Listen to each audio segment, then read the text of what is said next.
al colapso. Veamos cómo este pastor usa un pasaje bíblico para tergiversar por completo las palabras del apóstol Pablo, sacándolas fuera de contexto. Porque muchos están diciendo, no se vive la vida de acuerdo con la Torá o con la ley, y por eso tenemos estos problemas. Pero no es verdad.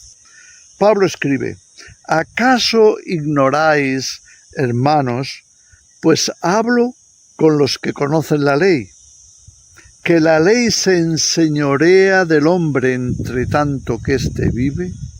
En otras palabras, la ley toma control y determinación de lo que el ser humano tiene que hacer. Eso significa, la ley se enseñorea del hombre entre tanto que éste vive, e incluso puede mandarle a la muerte, como hacía la ley. La ley de Moisés era una ley que incluía la pena de muerte y que por tanto podía condenarte a muerte. Porque la mujer casada, sigue diciendo Pablo, está sujeta por ley al marido mientras éste vive. Pero si el marido muere, ella queda libre de la ley del marido. Así que si en vida del marido se uniere a otro varón, será llamada adúltera. Pero si su marido muriere, es libre de esa ley, de tal manera que si se uniere a otro marido, no será adúltera. Llegamos entonces al versículo 4, a la conclusión. Así también vosotros, hermanos míos, habéis muerto a la ley, y si no la cumplimos, no nos va a ayudar volver a la ley de Moisés, no nos va a ayudar volver a la Torá. Este pastor usa el capítulo 7 de Romanos, que habla de una mujer, la cual su marido ha muerto, y ahora ella es libre de la ley del matrimonio para casarse con otro marido. Según este pastor, eso quiere decir que ahora los cristianos son libres de la ley y pueden pecar libremente. Plop.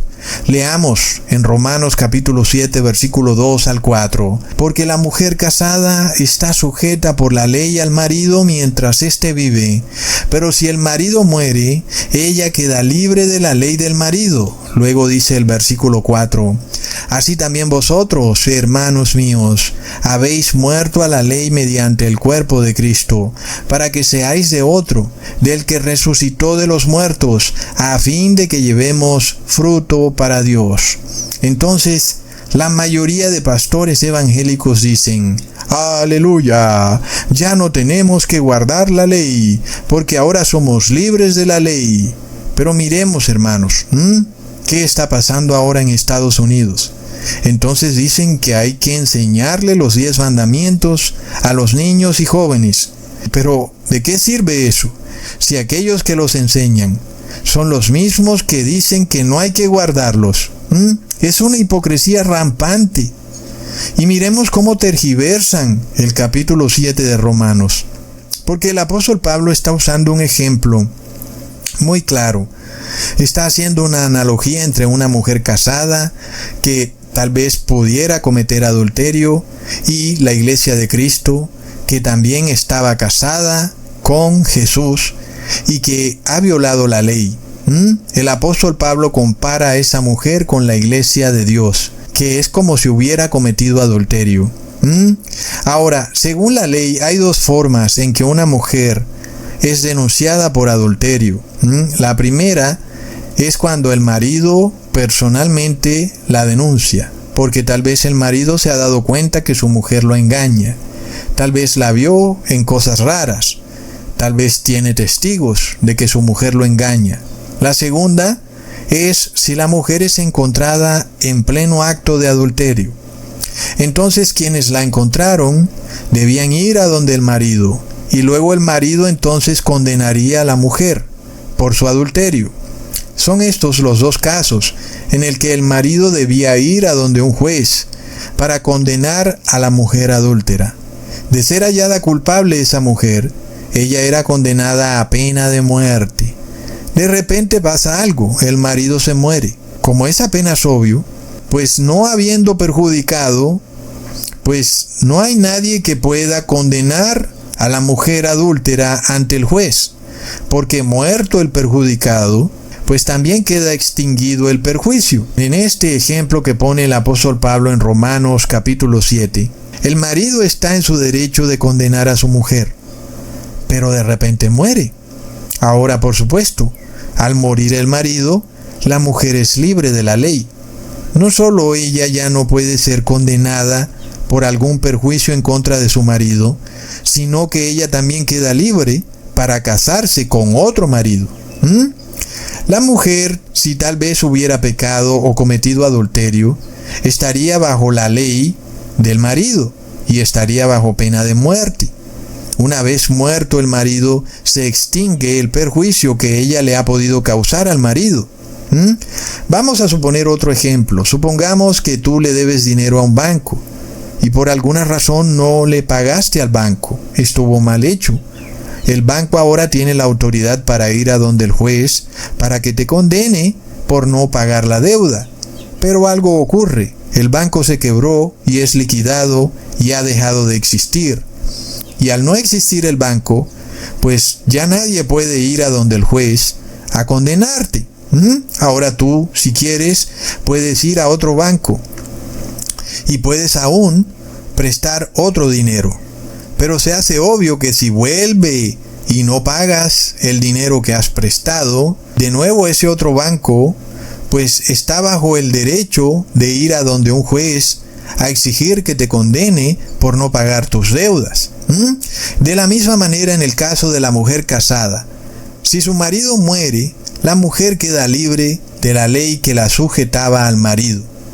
Pero sobre todo, queda libre de cualquier condena. En el caso de que hubiera violado alguna ley, por ejemplo la ley de adulterio, y hubiera perjudicado a su marido. Pero obvio que si la mujer va y se casa con otro marido y vuelve de nuevo a cometer pecado y tal vez adultera nuevamente, pues se hace obvio que el otro marido está en su derecho de ir a donde el juez y condenarla. El ejemplo que toma el apóstol Pablo es totalmente real. Esto ocurrió con una mujer que estaba cometiendo adulterio y que fue sorprendida precisamente en el mismo acto y fue llevada por los fariseos ante Jesús, quien hace las veces del marido. Leamos en Juan capítulo 8 versículo 3 al 5. Entonces los escribas y los fariseos le trajeron una mujer sorprendida en adulterio y poniéndola en medio le dijeron: Maestro, esta mujer ha sido sorprendida en el acto mismo de adulterio, y en la ley nos mandó Moisés a apedrear a tales mujeres. Tú, pues, ¿qué dices? En este caso, Jesús, que representa al esposo, sabía que él iba a dar su vida por la mujer, es decir, que él iba a morir por ella.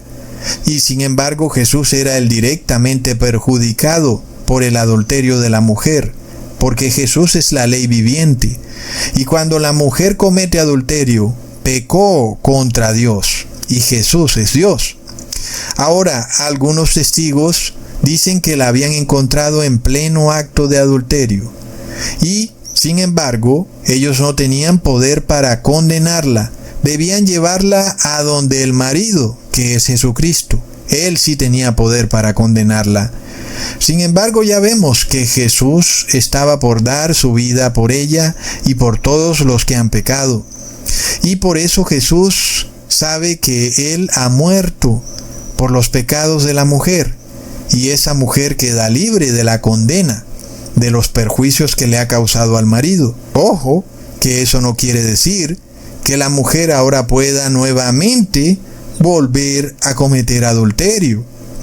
Jesús se lo aclara perfectamente cuando le dice: cuidado, no peques más. Leamos del versículo 10 al 11. Enderezándose Jesús y no viendo a nadie sino a la mujer, le dijo: Mujer, ¿dónde están los que te acusaban? ¿Ninguno te condenó? Ella dijo: Ninguno, Señor. Entonces Jesús le dijo: Ni yo te condeno, vete y no peques más. Ahí está clarísimo, hermanos, que aunque la mujer quedó libre de la ley y quedó libre de la condena, no quiere decir que ella ya no debe guardar la ley.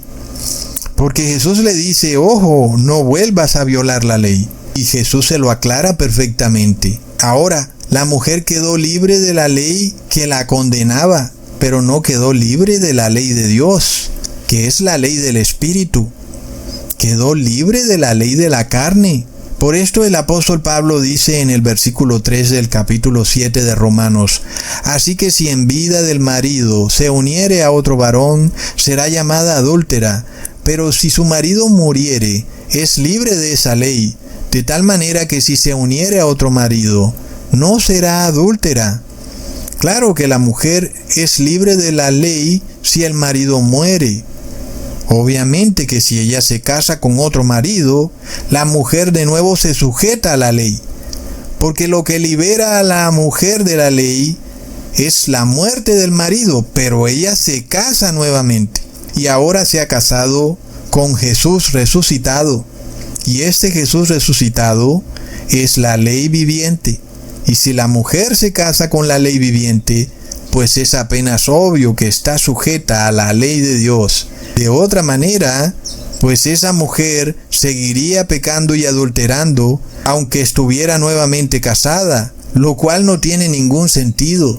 Leamos en el versículo 4, así también vosotros, hermanos míos, habéis muerto a la ley mediante el cuerpo de Cristo, para que seáis de otro, del que resucitó de los muertos, a fin de que llevemos fruto para Dios. Este versículo es tergiversado totalmente por los pastores evangélicos, y dicen que el cristiano ha muerto a la ley, y que por tanto no tiene por qué guardar la ley. Pero este pastor evangélico no está siguiendo el contexto. Porque ahora el apóstol Pablo va un paso más allá. No solo ha muerto ahora el marido, y esto ha liberado a la mujer de la ley, sino que ahora también se requiere que la mujer muera con el marido, para que ella verdaderamente sea libre de la ley. Por eso dice en Gálatas capítulo 2 versículo 18, porque si las cosas que destruí, las mismas vuelvo a edificar, transgresor me hago. Si luego tú destruyes la carne pecadora, ahí en el madero, junto con Jesús, porque has muerto a la ley, con Jesús, que ha muerto en el madero, pero luego tú, después de haber muerto, de nuevo edificas en la carne, pues obviamente te haces transgresor nuevamente. Por eso ahora el apóstol Pablo dice algo muy obvio: si la mujer muere con el marido, queda libre de la ley, porque un muerto no puede violar la ley. ¿O acaso un muerto puede cometer adulterio? No puede. Así que esta es la analogía que dice el apóstol Pablo, y es lo que él traslada también a la iglesia, la cual debe morir con Jesús en el madero para destruir la carne pecadora, esta que está bajo la ley, de forma de que la vieja vida pecaminosa quede atrás, para que ahora renazca una nueva iglesia gloriosa que guarda la ley de Dios porque no peca. Por eso empezó diciendo el apóstol Pablo que la ley solo se enseñorea del hombre mientras el hombre está vivo. Es que es obvio, los muertos no pueden pecar, pero aquí estamos como Nicodemo en estos últimos tiempos, que no sabía